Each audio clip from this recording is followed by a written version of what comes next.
Punto de encuentro con la invitada.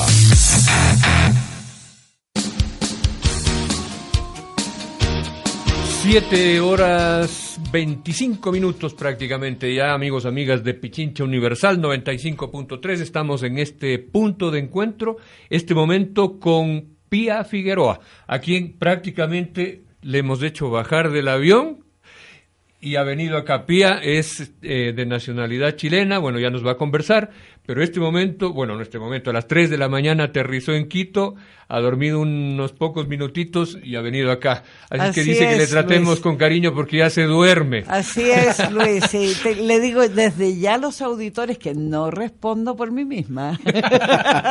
Pía es codirectora internacional de Presensa. Presensa es una... ¿Así se pronuncia? Así se pronuncia. Presensa es una agencia internacional de noticias que hace periodismo y cultura de paz.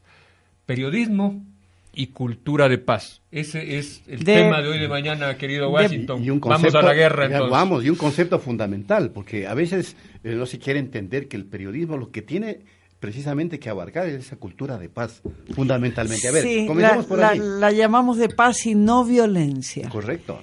Porque es distinto paz que no violencia, la verdad. A ver, vamos distinguiendo las claro. dos cosas.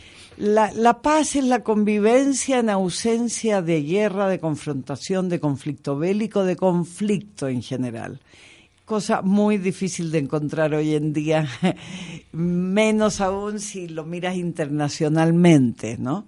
Bueno, estamos llenos de conflictos internacionales, de guerras. Aspiramos a un mundo de paz y nosotros vamos recogiendo toda aquella noticia que sume en esa dirección, que construya paz. Pero la no violencia es una actitud activa que resiste la violencia. Es decir, que resiste incluso la violencia dentro de uno mismo, porque a veces a nivel individual, en la propia conciencia, se tiene una reacción que podemos tipificar de violenta frente a algún estímulo y surge conductualmente una respuesta a la que se la puede resistir, comprender y superar, buscando dar una respuesta más civilizada, más de concordia, de unidad, de búsqueda de la resolución de un conflicto que se tiene con el otro, con la sociedad, con el mundo. La no violencia resiste, por ejemplo, no solo a modo gandhiano, resiste activamente y busca las nuevas vías de solución ante los conflictos. La paz, te diría que tiene una característica más de, no sé si se me ocurre decirlo bien a esta hora de la mañana, pero es un estado instalado de tranquilidad. La no violencia es una dinámica de búsqueda de solución no conflictiva de las situaciones que vivimos. Y cuando digo violencia me refiero no solo a la violencia física, por supuesto, sino ni a la armamentista, ni a la que da motivo, digamos, a la guerra ya en proceso, sino a la violencia económica, a la violencia étnica, a la violencia religiosa y todo lo que conllevan los fundamentalismos hoy en día, a la violencia de género, a la violencia psicológica, a la violencia moral, a todas las formas de violencia que existen y la manera de resolver esos conflictos con una metodología de no violencia activa que nosotros como agencia, digamos, tratamos no solo de formarnos a nosotros mismos y a todos los voluntarios que trabajamos en esta agencia internacional, que lo hacemos en 6 idiomas diariamente, ¿no? Sino también como aprender a mirar dónde está esa ventanita de paz, de no violencia, de derechos humanos, de no discriminación, que puede hacer noticia. Esa es la misión nuestra, cómo buscar esa noticia que generalmente no está en los diarios. Pía Figueroa, vamos antes de entrar al tema de la noticia, porque tú estabas planteando, perdón amigos, amigas, que le trate de tú, pero por supuesto, ¿cómo no? ¿Cómo no? Soy salió mayor que ti, además, creo. No creo, pero bueno. A ver, Pía, no sé cómo ustedes les llamen a las langostas, a los insectos estos que son más grandes que los saltamontes, que parecen saltamontes, pero que son enormes y que se convierten en plagas mundiales. De hecho, una de las 7 plagas de Egipto fue una plaga de langostas. Langostas las llamamos. Muy bien, del género Locustidae. También se les dice chapulos acá.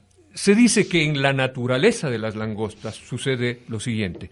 Cuando hay una superpoblación de langostas, estas comienzan a rozarse entre sí las patitas, y en las patitas tienen como unas espinas.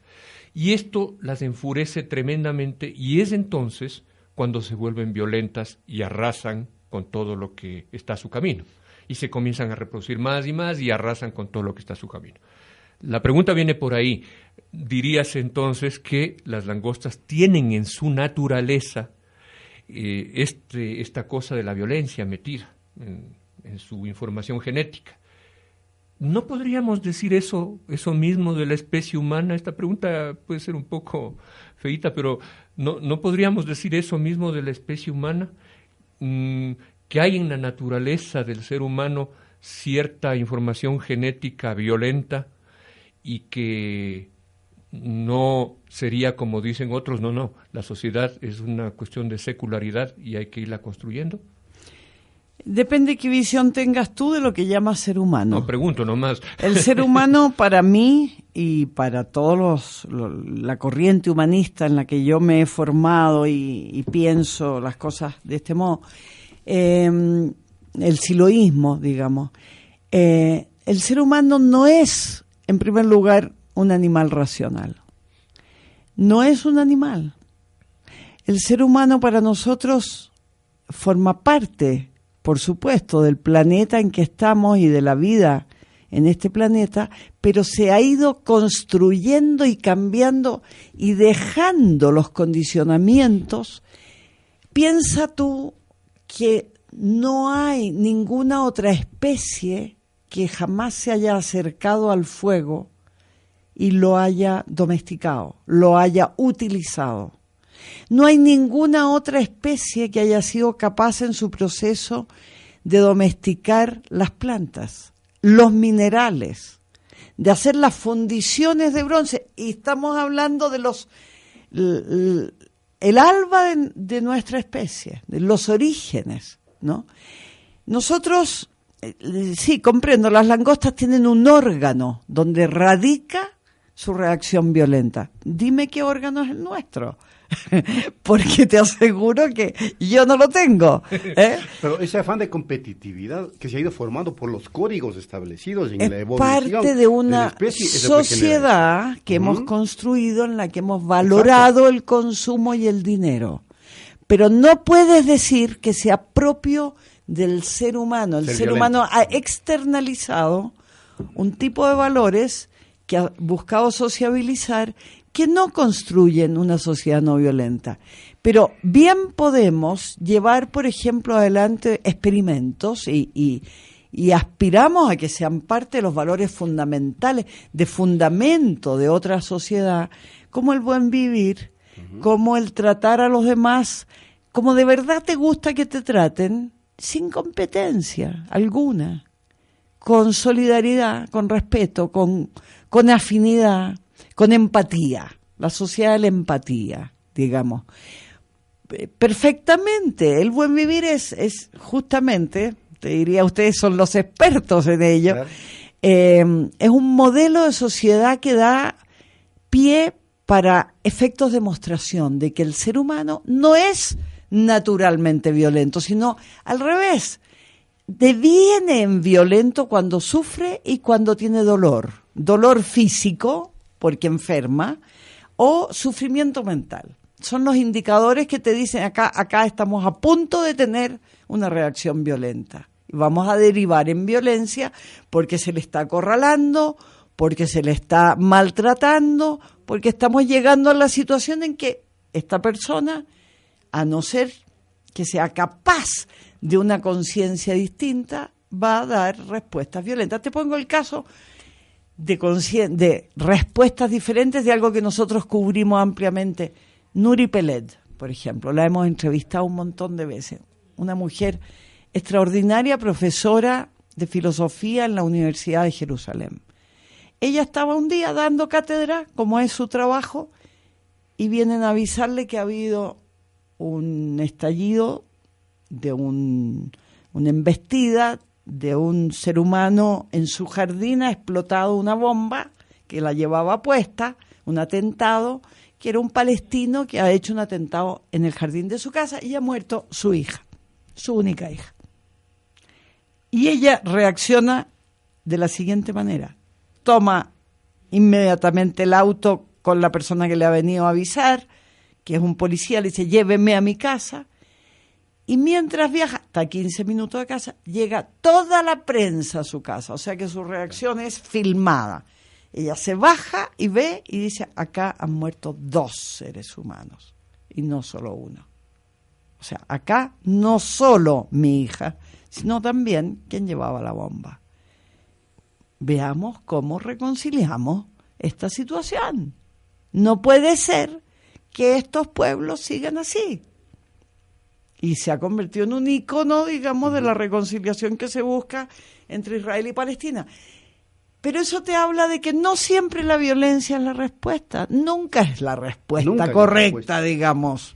Nunca. Pero es que por ahí va, ¿cómo despojarnos entonces de esos códigos? Superando, justamente, gracias a que somos de la especie humana y que podemos desarrollarnos y superarnos, que más bien nuestro proceso nos muestra que no somos langostas, que cada ser humano no es el primero, que es la sociedad la que lleva el código en el cual nos va mostrando en qué mundo nace ese nuevo niño y cómo está ya superando a sus antepasados. Son parte de sistemas arraigados de años, de miles de años. Pero que también podemos no tropezar sobre las mismas piedras. Etcétera. Podemos aprender. Claro. Ahora, la utopía del buen vivir, que tú acabas de señalar, lo que me interesa, porque por ahí se puede ir realmente construyendo una nueva sociedad que permita ir erradicando nuestros códigos de confrontación, de competencia brutal, desmedida, de diferenciación étnica, de guerras fratricidas, religiosas, etcétera. De intolerancia política. Hacia eso es lo que debemos avanzar, pero es una utopía que está en marcha. Me parece que eso necesita un trabajo simultáneo a nivel de la propia conciencia y de la transformación social. Al mismo tiempo, no basta con que nos demos un marco social espectacularmente no violento, si dentro de nuestros ensueños y imaginario, dentro de nuestro corazón tenemos resentimientos, tenemos dificultades, venganzas y buscamos respuestas que son violentas. Pero tampoco basta con un trabajo personal de cambiar esa mirada violenta por una no violenta. Necesitamos educarnos de otro modo, pero necesitamos construir una sociedad, como bien dices, del buen vivir. Pía, tú dijiste hace un momento que uno de los detonantes de la violencia en nuestras sociedades, son el consumo y el dinero. Sí. Te preguntaría, ¿y el poder? Sin duda, y también te diría que hay algo más difícil, que es que aquello que tú consideras sagrado y que para el otro no lo es, y que te viene pisoteado, y sientes que te humillan lo más importante que hay en el universo para ti, tú reaccionas con una violencia desmedida y totalmente desproporcionada. ¿Cómo qué, por ejemplo? Me refiero a los fundamentalismos, Claro.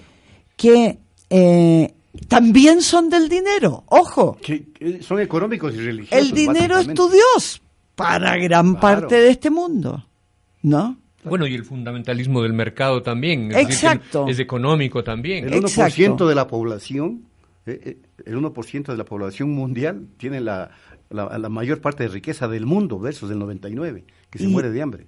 Y desgraciadamente de ese 99 hay, no sé qué porcentaje, no lo conozco, pero un gran porcentaje que aspira a ser riquísimo. Exactamente. ¿Para qué? ¿Para qué? ¿Para qué? Como dice Mujica, ¿no? Nosotros pensamos que una sociedad humanista se construye en la base de la necesidad satisfecha, pero no del deseo. El deseo es infinito. Hay que aprender a distinguir entre necesidad y deseo. Y hay que aprender a respetar aquello que para el otro es sagrado, porque tal vez es posible de conversarse, pero no es aceptable que se lo pisotee, que se lo maltrate, que se lo humille, que se lo difame, porque la respuesta va a ser tremendamente violenta. O sea, yo pienso hoy en día que estamos acorralando tremendamente, concretamente al Islam. Lo estamos acorralando, lo estamos urticando. Hay que poner mucha atención, lo dijo Francisco, el Papa Francisco lo dijo ayer, antes de ayer, ¿no? Cuidado, feta atención, estamos provocando algo de una violencia que no es nada lo que estamos viendo, porque lo estamos urticando desde Occidente de una manera absurda. Absurda. Pero Basta, que es producto del basta. dogma del poder, del dogma de este, por supuesto, de este dominio hegemónico, por supuesto, ¿no es cierto?, de controlar el tremendo, planeta que viene de las tremendo. Tremendo. Y bueno, y en ese dilema es donde nos desenvolvemos, claro, y que tiene una incidencia incluso en el comportamiento personal. Y de allí totalmente, que hacer un periodismo con cultura de paz a mí me parece que es fundamental. En primer lugar, nosotros lo hacemos en forma voluntaria. No hay dinero en esta agencia, ni para quienes trabajamos, ni para nadie. Buenazo. No aceptamos sponsors. ¿Por qué? Porque ustedes lo saben bien, querido amigo, el periodismo condicionado en sus editoriales por los intereses de las multinacionales nos ha traído hasta acá. Hoy día los grandes conglomerados mediáticos del mundo no hacen sino la letra del gran capital. Y ahí estamos. Entonces tú tienes que las elecciones se manejan en Brasil desde el lago Globo. Claro. ¿Ya? Claro. No es democracia, es mediacracia, ¿no? Así es.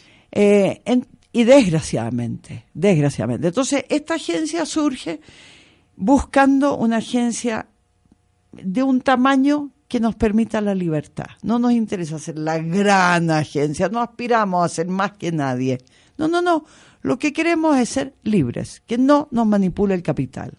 Por lo tanto, poder decir lo que de verdad pensamos. Ahora, el gran capital dice que es el libre, justamente, es el que permite esa libertad de bueno, lo dirán ellos. de enriquecimiento. Nosotros somos voluntarios y formamos a todos los voluntarios que trabajamos acá a nivel personal, en una mirada no violenta, que desarrollamos en la medida que vamos trabajando, porque también es no violento la denuncia.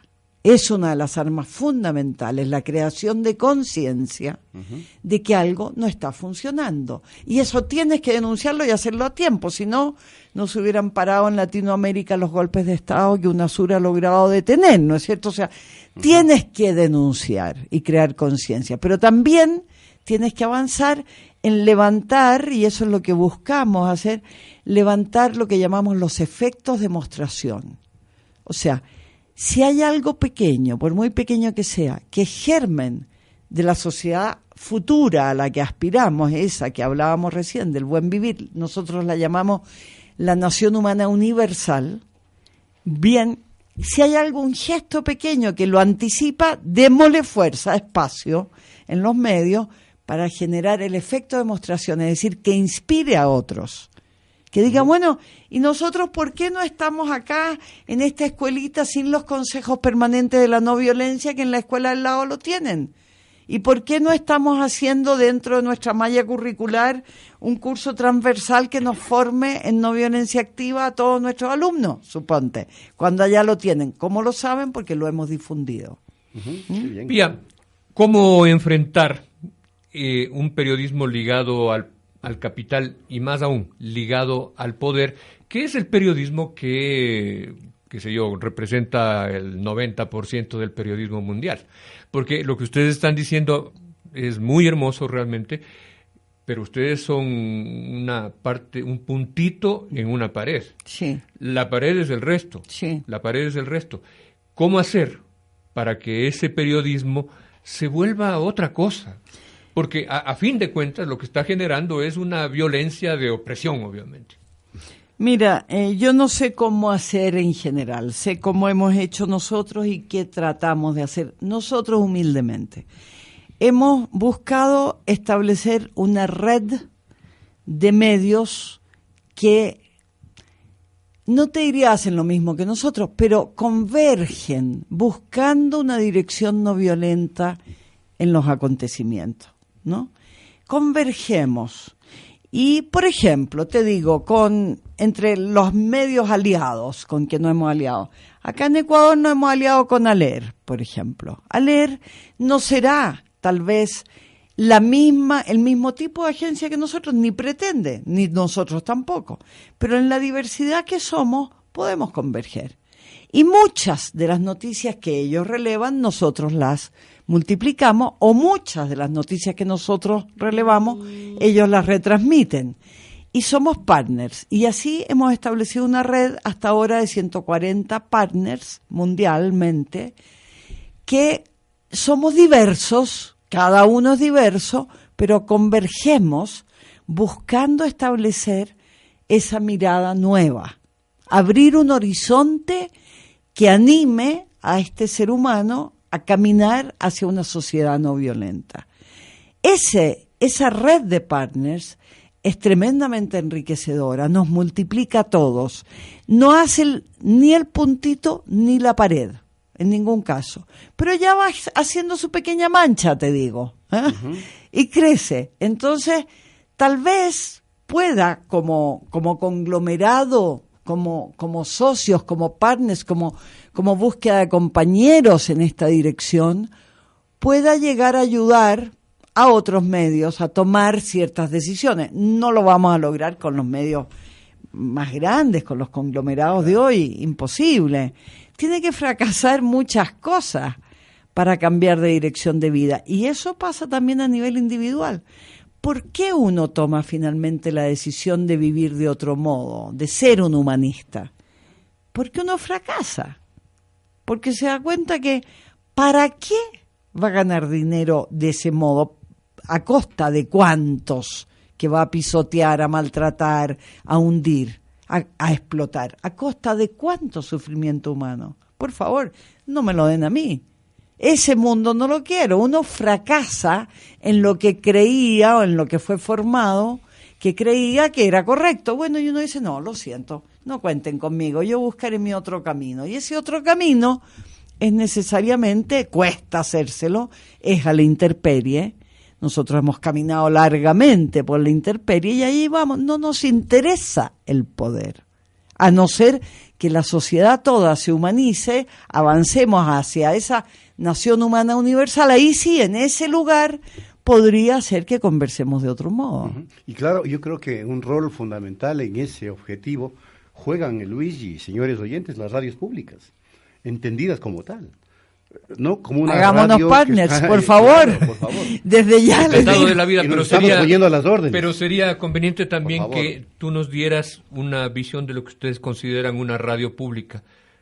Ustedes saben perfectamente que en Ecuador la radio pública es tierna aún, digamos, no la radio pública, los medios públicos son tiernos aún, apenas tiene pocos años, 3, 4 años, yeah. Y se están cometiendo un montón de errores. Es posible que aquí también los estemos cometiendo en esta radio. Pretendemos no cometerlos porque vemos los errores en otro lado. Pero se están cometiendo errores. ¿Qué sería una radio pública para ustedes? En primer lugar te digo, estoy dormida. Qué conveniente esa respuesta. No conozco en detalle tu historia. Tercero, te acabo de ofrecer que nos hagamos partners. Nos comprometemos, desde luego. Pero en rigor, un medio público sería un medio de los ciudadanos, ¿no? Que releva la voz de la gente, que es la voz de la gente. Eso diría. Excelente. Y eso queda grabado para difundirlo de manera permanente en esta que queremos se constituya la mejor radio pública de este país. Sí, que sea toda una radio de todas las voces, de los que están a favor, de los que están en contra, de los que están en contra, de los que están a favor y viceversa. De la gran diversidad de voces. No estoy ni a favor ni en contra, sino todo lo contrario. Toda.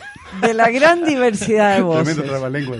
Sí. Muchas gracias, Pía, por haber estado aquí. Gracias. Bueno, por habernos dado. Está cansada. No, todavía falta un poquito más. Por ofrecernos esa posibilidad. Pía, cuéntanos de las actividades en torno a esto del periodismo de paz que están previstas esta semana aquí en Quito. Sé que tenemos una agenda muy nutrida. Yo no he venido sola, como bien dijiste al presentarme, yo soy codirectora de Presencia, es decir, habemos dos que dirigimos, no uno. ¿Por qué? Porque la reversibilidad siempre es muy importante y tener una contraparte en todo te permite reflexionar. Entonces nosotros trabajamos con contrapartes. Y Tony Robinson, un inglés que vive en Hungría, es mi contraparte en esta codirección y hemos venido juntos hasta el Ecuador. De modo que tenemos una agenda muy nutrida. También está con nosotros Mariano Quiroga, que es el editor más importante de Buenos Aires. Tiene su contraparte en otro editor, Iván Novotny, pero ha venido Mariano hasta acá.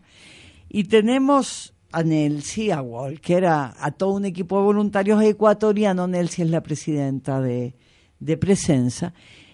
Y una agenda que va desde un almuerzo con el ministro Alvarado, disculpen, hablando justamente cómo es la política comunicacional acá, hasta un conversatorio en CIESPAL,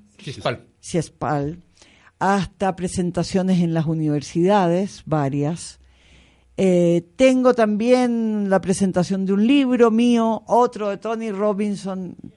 ¿Tu libro sobre qué es? Mi libro es sobre otro campo. También te voy a regalar, y te lo voy a mandar ahora, un libro que traje solo para regalárselo a los amigos. Gracias. Que se llama Perspectivas desde el humanismo sobre las encrucijadas del mundo actual. Y recoge 2 años de columnas de opinión publicadas en Presencia en español, porque te dije muy al pasar, nosotros trabajamos en español, inglés, francés, portugués, italiano y alemán todos los días. Y publicamos, por supuesto, entre otras cosas, no solo noticias, entrevistas, fotoreportajes, videoreportajes, también columnas de opinión. Algunas de las columnas de opinión en español han sido seleccionadas y puestas en este libro, que hemos traído para regalar a algunos amigos. ¿Ya? Y estamos pensando en la posibilidad de hacer otro libro similar y recibimos aportes de ideas, o uno en los 6 idiomas o 6, uno en cada idioma. En general los libros se leen por idioma, no se salta del alemán al italiano así de fácil, tienes que saber los 6.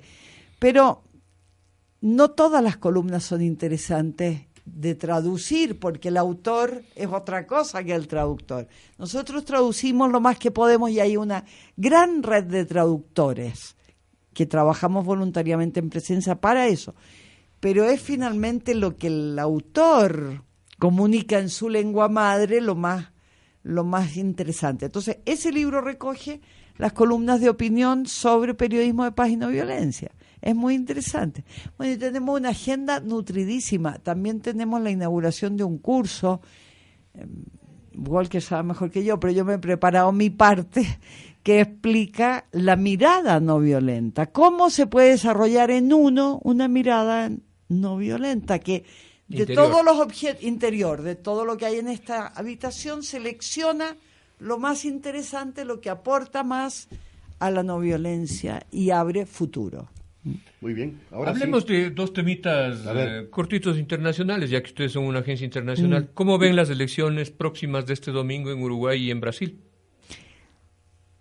Bueno, con una gran intervención de los medios. Me parece que en ambos países el trabajo de los medios es sin pudores, ¿cómo se dice? Impúdico. ¿No? Y a veces podríamos decir obscenos. Sí. Es la verdad. A mí, sinceramente, y hablando así entre nos, me preocupa mucho el resultado de Brasil, mucho. Creo que Latinoamérica se traza otro camino si no reelige a Dilma. Creo que hay un problema serio para Latinoamérica si no se reelige a Dilma. Lo que decía temprano yo, ¿no? Realmente yo estoy torciendo por Dilma, como dicen los amigos en Brasil. Es decir, ¿qué pasa con nuestro continente? Incluso más allá de nuestro continente, con los BRICS. ¿Qué pasa con estas contrapartes que se están recién instalando? se van a desmembrar. O sea, Dilma significa demasiado y espero que Brasil realmente lo comprenda. Y me parece por eso muy impúdico lo que los medios brasileños están haciendo. Y es un gran conglomerado que tiene un gran capital y que además me parece hoy día evalúo un gran error de Lula no haber tocado a la O Globo, no haberla tocado. No hubo una política de medios, en Brasil no la ha habido nunca. Se ha sido como gobiernos lacayos de los medios y no se ha intervenido en una democratización mediática. Me parece que eso nos da una lección tremenda, Luis. En mi país tampoco se ha hecho nada al respecto. Es una tremenda lección. Las democracias se consolidan realmente si es que hay una política de democratización comunicacional. Si no, no. Pero ellos podrían decir, o Globo podría decir, lo que están diciendo en todo lado, que lo que se está haciendo es coartando la libertad de expresión. ¿Qué tendría que ser esa política para que no aparezca ni sea coerción a la libertad de expresión? Como se dice en toda América Latina, ¿no? En este sector de medios. Pero, por favor, si es el dinero el que está manejando los medios, estamos oyendo su música. Ellos ponen la música y nos hacen bailar a su forma. ¿Pero de qué estamos hablando? No hay ninguna imparcialidad, ni en Clarín, ni en Globo, ni en el Mercurio, ni en ninguna de las cadenas. En Chile el 94% de los medios está en 2 manos, en 4, porque son 2 personas. 2 seres humanos manejan el 94% de la información que tenemos. ¿Pero es eso posible? México es parecido. ¿Y Argentina igual? Bueno, Argentina está en el proceso de democratización y por eso medida se le han dado tanto a Cristina, pero Argentina ha avanzado mucho en su ley de medios. Y ustedes son un ejemplo realmente notable de la democratización comunicacional. Muy bien. Ahora sí, gracias a Pía Figueroa por... Si así está de dormida, ¿cómo será de despierta? Porque qué linda conversación con Pía Figueroa. Luis, esto más que periodístico fue filosófico. Muy bien. Sí, gracias, muy rico, Luis, muy rica la conversación. Pía Figueroa. Muy cariñoso, gracias. Bueno, y nos comprometemos a esta colaboración mutua. Sí. A ser ¿cómo es? Partners. Asociados. Hagámoslo. Eso, le vamos a decir a Nelsi. Acá Luis le vamos a poner el contacto para... Sí, no, Nelsi, desarrollar sería lindo para toda la información internacional, por ejemplo, porque es otra lectura. Claro. Por ejemplo, en Hong Kong, nosotros hemos reporteado nosotros mismos. Todo lo que ocurre es lindísimo. Es fantástico. Esos contactos es son los que necesitamos. Sí, perfecto. Bueno. Muy bien. Pía Figueroa, periodista, a ustedes. codirectora internacional de Presencia, ha estado con nosotros. Muchísimas gracias a ti, Pía. Gracias. Gracias, Pía.